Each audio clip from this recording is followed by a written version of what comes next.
ఈనాడు ఈ రైతుల కోసం 9 రోజుల్లో దాదాపుగా 9,000 కోట్ల రూపాయలు ఇవ్వాలి. అగ్రికల్చర్ యూనివర్సిటీలో మీతో కలిసి ఈ రైతులకు వ్యవసాయం దండగ కాదు, వ్యవసాయం పండుగ చెయ్యాలి. వ్యవసాయం అంటే 10 మందికి సాయం చేసే వృత్తి. వాళ్ళు కష్టాలలో ఉండి వాళ్ళు కాలిపోతున్న 10 మంది కడుపు నింపాలని ఏ రైతాంగం కష్టపడుతుందో ఆ రైతాంగానికి రైతు భరోసా పథకం ద్వారా ఈనాడు ప్రారంభించి 9 రోజులు తిరిగే లోపల దాదాపుగా 9,000 కోట్ల రూపాయలు 1,49,00,000 ఎకరాలకు 70,11,984 మంది రైతులకు రైతు భరోసా పథకం కింద నగదు బదిలీ చేయడానికి ఈరోజు ఇక్కడికి వచ్చిన మిత్రులారా, ఇన్ని కష్టాలున్నా ఇన్ని నష్టాలు రాష్ట్ర ప్రభుత్వానికి ఉన్నా రైతాంగాన్ని ఆదుకోవాలి. రైతు బాగుంటే రాజ్యం బాగుంటుంది. ఇవాళ రైతు చేతుల నగదు ఉంటే అప్పులోల చేతుల బలి కాకుంటాడు. అప్పులకు మిత్తీలకు ఇవాళ వెళ్ళి రైతు బలి కాకూడదన్న ఏకైక లక్ష్యంతోనే ఈరోజు ఈ కార్యక్రమాన్ని తీసుకున్నాం.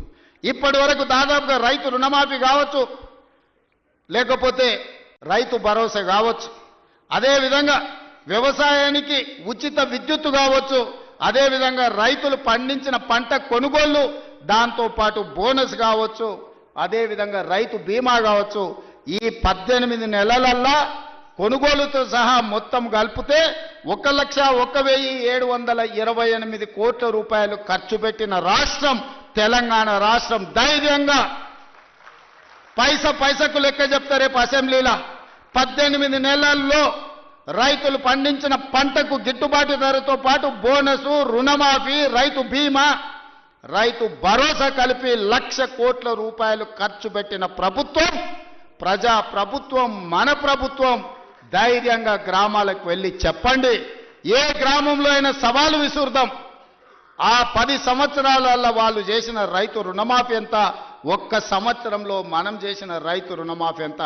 గ్రామ సభలు పెడదాం, గ్రామాలలో చర్చ పెడదాం. ఆనాడు వాళ్ళు పండించిన పంట కొనుగోలు చేయడానికి ఐకేపీ కేంద్రాలు తెరవకపోతే ఈరోజు 8,000 పైచీలకు ఐకేపీ కేంద్రాలు తెరవడమే కాదు, 48 గంటలు తిరిగే లోపల ఉత్తమ్ కుమార్ రెడ్డి గారు ఏ రైతు పంట అమ్ముకున్నాడో అతని ఖాతాలో నగదు బదిలీ చేయడమే కాదు, 500 రూపాయల బోనస్ ఇచ్చి ఇవాళ రైతుల ఆత్మగౌరవం పెంచే విధంగా ఈరోజు రాష్ట్ర ప్రభుత్వం ప్రయత్నం చేస్తుంది. ఆనాడు ధరణి పేరు మీద దోపిడీ చేస్తే, ధరణి కొంతమంది దోపిడీదారులకు చుట్టమైతే భూభారతి చట్టాన్ని తెచ్చి పేదలకు అండగా నిలబడి ఈరోజు పొంగులేటి గారు గ్రామాన గ్రామ సభలు పెట్టి రైతుల సమస్యల్ని పరిష్కరించే ప్రయత్నం చేస్తున్నాం. ఎన్నో చిక్కుముళ్ళు, ఎన్నో సమస్యలు అడుగు ముందుకు వెయ్యాలంటే ఒక చీకటి పరిస్థితి. అక్కడి నుంచి వెలుగు వైపు రాష్ట్ర ప్రభుత్వాన్ని, రైతాంగాన్ని నడిపించే ప్రయత్నం చేస్తున్నాం. అరే పిల్లగాడు కొత్తగా వచ్చిండు, కొంతకాలం సమయం ఇద్దామన్నా కనీసం విజ్ఞత లేదు. 10 సంవత్సరాలు పరిపాలించిన వాళ్లకు మొదటి రోజు నుంచే ఎట్లయినా పడగొడదాం, ఎట్లయినా ఇబ్బంది పెడదాం.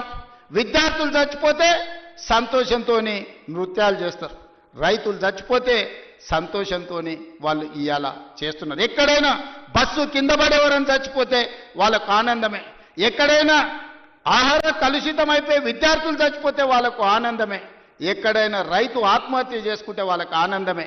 ఎందుకంటే వీళ్ళ చావుల పునాదుల మీద అధికారం అల్కగా ఎక్కువచ్చన్న ఆలోచన, దుర్మార్గమైన దురాలోచనతోటి ఈరోజు ప్రతిపక్ష పార్టీ పనిచేస్తున్నది. అరే కొంతకాలమైన సమయం ఇయ్యరా, సరిదిద్దుకోవడానికి అవకాశం ఉండదా?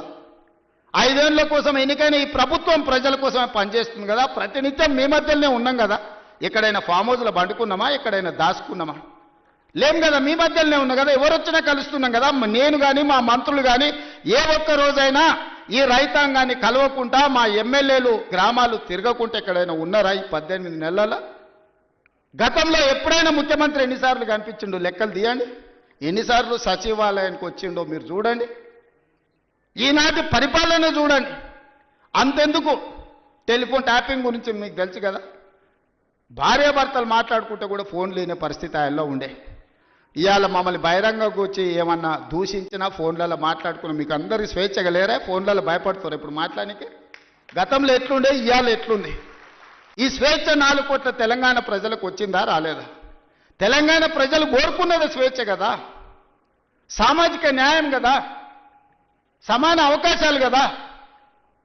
ఈనాడు కులగణన కావచ్చు, లేకపోతే ఎస్సీ వర్గీకరణ కావచ్చు. ఇవాళ మంత్రివర్గంలో 4 దళితులు, ఒక స్పీకర్, 5 మంది ఉన్నారు. ఆ ఎల్లా ఒక ఏకలింగం ఉండే, ఏకలింగం ఉండే ఆ ప్రభుత్వంలో. ఇవాళ ఈ వేదిక మీద 5 మంది ఉన్నారు. 4 మంత్రులు, ఒక స్పీకర్ దళిత సామాజిక వర్గం నుంచి ఇవాళ ఈ వేదిక మీద కూర్చున్నారంటే సామాజిక న్యాయం అనేది కాంగ్రెస్ పార్టీతోనే సాధ్యమవుతుంది. సమాన అవకాశాలు ఈ ప్రభుత్వంలోనే ఉంటాయి. 60,000 ఉద్యోగాలు ఇచ్చింది మన పార్టీ, మన ప్రభుత్వం సంవత్సరం తిరిగే లోపల.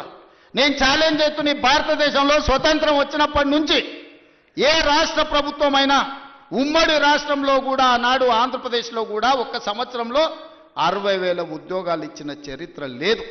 మన ప్రభుత్వం 60,000 ఉద్యోగాలు ఇవాళ ఇచ్చింది. శాఖల వారిగా నేను లెక్క చెప్తా. ఒకప్పుడు ఉద్యోగాల కోసం తెలంగాణ ఉద్యమమే వచ్చింది.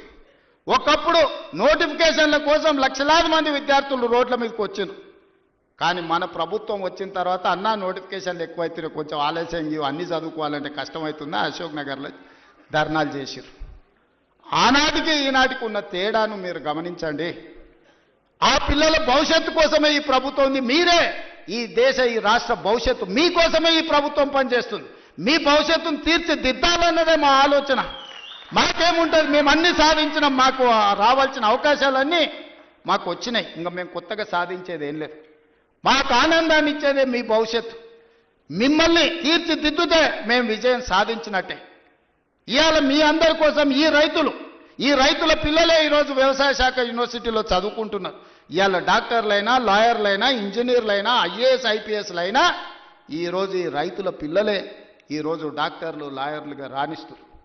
ఇవాళ ఐఏఎస్లలో మన వాళ్ళు ఉండాలి, సివిల్ సర్వీసెస్లో ఉండాలని ఢిల్లీకి వెళ్ళి చదువుకుంటున్న విద్యార్థులకు రాజీవ్ గాంధీ గారి పేరు మీద వాళ్ళకు ఆర్థికంగా సాయం అందించాలి. పేదోళ్ళ పిల్లలు ఢిల్లీలో వెళ్ళి చదువుకోవాలంటే కష్టంగా ఉందంటే సివిల్స్కు ప్రిపేర్ అయ్యే వాళ్ళకు 2 లక్షల రూపాయలు చదువుకునే పిల్లలకు ఆర్థిక సాయాన్ని మన ప్రభుత్వం అందించింది. ఎందుకంటే పేదోళ్ళ పిల్లలు ఈ దేశంలో ఐఏఎస్లు, ఐపీఎస్లు, ఐఎఫ్ఎస్లు అయితే ఏ రాష్ట్రంలో అయినా ఉండని, ఏ కేంద్ర ప్రభుత్వంలో అయినా పనిచేయని, పుట్టిన ఊరికి ఏదన్నా చెయ్యాలనే లక్ష్యంతో పనిచేస్తారని ఆ పిల్లల్ని సివిల్ సర్వీసెస్ వైపు మనం ఈరోజు ప్రోత్సహిస్తున్నాం.